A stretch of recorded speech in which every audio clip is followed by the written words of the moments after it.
The world woke up to a shock it had long debated but never truly expected to witness unfold so suddenly. In the early hours before dawn, reports began emerging from Tehran that the pillars of the Islamic Republic were cracking. What initially appeared to be routine protests quickly escalated into something far more consequential. State television went silent.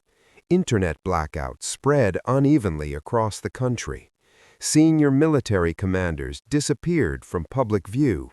And then, in a development that sent tremors across every global capital, a declaration was issued from outside Iran claiming that the era of clerical rule had come to an end. For decades, the Iranian regime had portrayed itself as immovable, divinely sanctioned, and immune to the forces that had toppled monarchies, dictatorships, and ideological states across the Middle East. Supreme Leader Ali Khamenei had ruled not merely as a political figure, but as a symbol of religious authority, backed by a vast security apparatus, ideological indoctrination, and a carefully constructed narrative of resistance against foreign enemies. Yet beneath the surface of that image, Iran had been rotting from within. Economic collapse, generational resentment, and a population increasingly disconnected from revolutionary ideology had created a pressure cooker that no amount of repression could permanently contain. The protests did not begin as a revolution. They rarely do. They began as scattered demonstrations over fuel prices, unpaid salaries, and inflation that had rendered the national currency nearly worthless. Teachers marched for wages that could no longer feed their families. Factory workers shut down plants. University students chanted slogans that no longer even pretended to be reformist. These were not calls for adjustment or negotiation. They were outright rejections of the system itself. What was different this time was not the anger, but the response, or lack of it, from the regime. The Basij militia, long used as the first line of suppression, appeared hesitant. Videos circulated showing units standing down, removing insignia, or quietly dispersing crowds instead of attacking them. The Revolutionary Guard, the true backbone of the Islamic Republic, issued statements of loyalty, but failed to act decisively. Rumors spread that internal fractures had emerged within its command structure. Some factions feared that a violent crackdown would irreversibly shatter what remained of the state. Others reportedly began making calculations for survival after the fall. As the streets of Tehran filled with protesters, chants against Khamenei grew louder and more explicit. Images of the Supreme Leader were torn down, burned, and defaced in scenes unthinkable just weeks earlier. In major cities like Isfahan, Shiraz, Mashhad, and Tabriz, crowds took control of municipal buildings, police stations were abandoned, prisons were breached, political detainees walked free into streets illuminated by burning regime banners. What shocked observers most was the speed. The regime that had survived wars, sanctions, assassinations, and uprisings now appeared paralyzed. State media attempted to frame the unrest as foreign-instigated chaos, but the narrative collapsed as millions watched live streams broadcast by ordinary citizens. The illusion of control was gone. And once that illusion shattered, events accelerated beyond anyone's ability to manage them. It was at this moment that a voice long absent from Iran's internal political sphere re-emerged with startling clarity.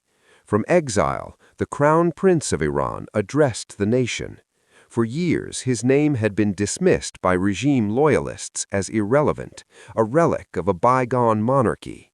Yet among ordinary Iranians, particularly the youth who had never known life before the Islamic Republic, his message resonated in a way no cleric's sermon ever could. He did not declare himself a king. He did not promise revenge. He spoke instead of transition, unity, and restoration of dignity. He framed his role not as a ruler by inheritance, but as a temporary guardian of national continuity during collapse. His words were carefully chosen, calm, and deliberately inclusive, addressing secular activists, religious minorities, former regime supporters, and even disillusioned members of the security forces. Within hours, his statement was translated into dozens of languages and broadcast across Iranian social media. Protesters in Tehran began chanting his name. Flags associated with pre-revolutionary Iran reappeared, alongside slogans calling for a free republic. This was not a unified ideological movement, but it did not need to be. Its unifying factor was the rejection of clerical rule and the demand for an end to fear. Behind closed doors, the real battle was unfolding within the institutions of power. The military leadership faced an existential choice: preserve a collapsing regime through bloodshed, or negotiate a controlled transition that could preserve the nation and their own futures. According to multiple defectors, high-level meetings were held where loyalty to Khamenei was openly questioned for the first time in decades. Some commanders argued that the Supreme Leader had lost legitimacy, and continued obedience would lead to civil war. Others feared international prosecution if they acted against protesters. As night fell, something extraordinary happened. Units of the Revolutionary Guard announced neutrality. They did not declare allegiance to the Crown Prince, but they withdrew support from Khamenei. This single act broke the regime's back. Without the Guard, the Supreme Leader was powerless. His whereabouts became unknown. Some reports claimed he was under house arrest. Others suggested he had been moved to a secure location outside Tehran. The truth remains obscured, but what was clear was that his authority no longer existed. The streets erupted. Celebrations mixed with grief for those who had died in previous uprisings. People embraced strangers. Women removed mandatory head coverings without fear. Mosques stood silent as crowds filled public squares chanting for a new Iran. The collapse was not marked by a single moment, but by an overwhelming sense that the old order had simply vanished. International reaction was swift and cautious. Western governments issued carefully worded statements urging restraint and calling for peaceful transition. Regional powers watched nervously, calculating how a post-regime Iran would alter the balance of power. Markets reacted instantly. Oil prices fluctuated wildly. Diplomatic back-channels ignited with frantic negotiations. The Crown Prince announced the formation of a transitional council composed of technocrats, legal scholars, representatives of ethnic minorities, and members of the diaspora. He emphasized that Iran's future would be decided by its people through a referendum, not imposed by any individual. This message was critical. It reassured skeptics that the collapse of the Islamic Republic would not simply replace one authoritarian system with another. Yet challenges loomed everywhere. Decades of sanctions had devastated infrastructure. Trust in institutions was near non-existent. Millions of Iranians had known nothing but surveillance and censorship. The risk of fragmentation, revenge violence, and power vacuums was real. Militants loyal to the old regime still existed. Hardline clerics warned of chaos and foreign occupation. External actors eyed opportunities to exploit instability. Despite these dangers, the psychological shift was irreversible. Fear, the regime's most powerful weapon, had evaporated. Once a population loses fear, repression loses effectiveness.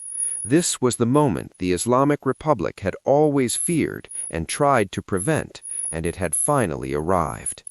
In Tehran, murals of revolutionary slogans were painted over with calls for freedom. University campuses reopened as centers of debate rather than indoctrination. Satellite dishes reappeared on rooftops. Exiled journalists returned cautiously, documenting a society rediscovering its voice. The Crown Prince's role remained controversial. Some viewed him as a symbol of continuity and national identity. Others feared the return of monarchy. Yet even critics acknowledged that his presence had provided a focal point at a moment when chaos could have consumed the country. His refusal to seize absolute power and his insistence on elections softened resistance and broadened support. For the first time in nearly half a century, Iranians were discussing their future openly, without coded language or whispered conversations. The regime's collapse did not solve Iran's problems, but it removed the immovable obstacle that had prevented solutions from even being imagined. History rarely unfolds cleanly.